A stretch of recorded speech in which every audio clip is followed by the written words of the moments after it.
This takes me to the next thing, which is the training options. What are you going to be flying? What kind of airplane? Let's talk about the exciting stuff, airplanes. And you're going to be spending time in a small airplane. We call them general aviation aircraft. All right, that's just the name of it. And there's 4 different platforms that you see very commonly. There's more of them, but these are the most common ones. And 2 of them are from Cessna. Cessna is a company that builds airplane, 150 or 152, and then the 172 is the other type of airplane. Piper is another company that makes airplane out of Florida.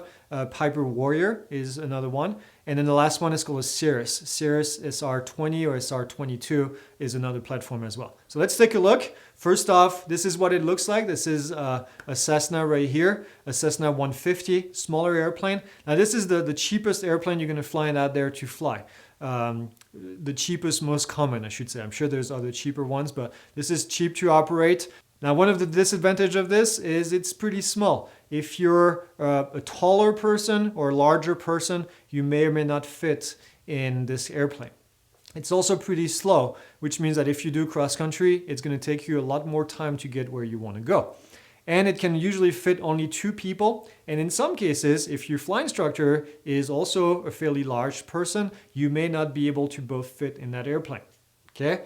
If you fly at high altitude, I fly out of Prescott, Arizona, which is at 5,000 feet elevation, lots of mountains all around us. The 150 doesn't really perform all that well at high altitude. So this is another consideration for you. The next option is the Cessna 172. Think about it as a 150 or 152. It's a bigger platform, slightly larger, slightly more of an engine. This is the most common training aircraft in the world. And it's got a lot of advantages. It is extremely reliable, and it's also a good combination of performance and cost at the same time.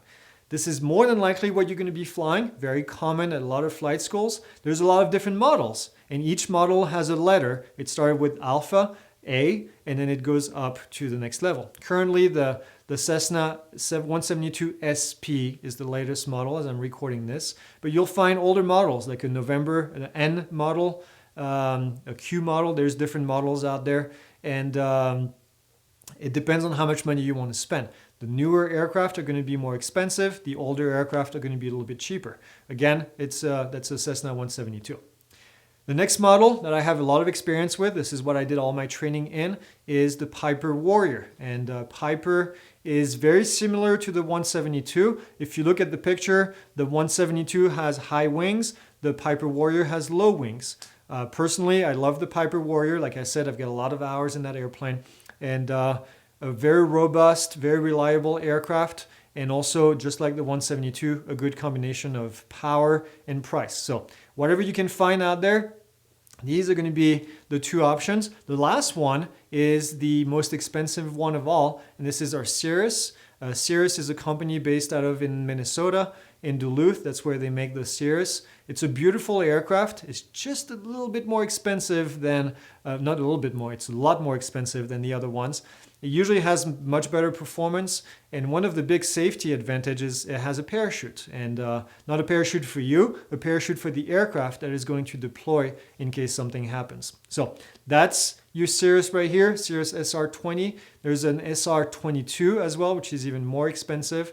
But if you find a flight school that has the Cirrus, just be ready to spend more money. Again, beautiful aircraft, don't get me wrong. It just depends on your budget.